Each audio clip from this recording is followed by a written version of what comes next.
Create a new user.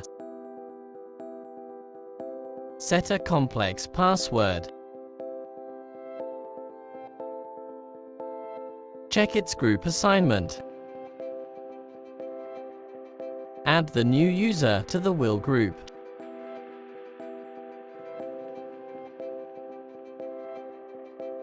Check the group assignment again.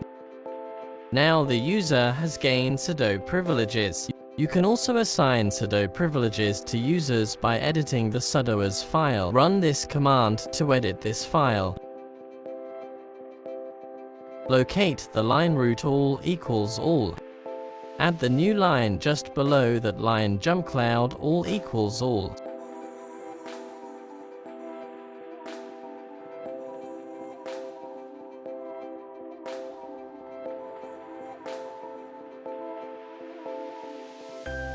Switch to jump cloud user.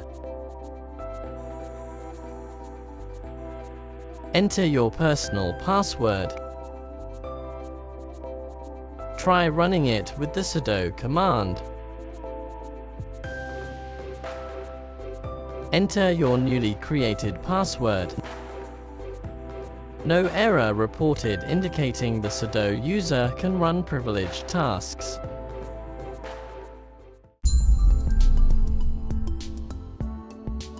Please subscribe and check out more content from us.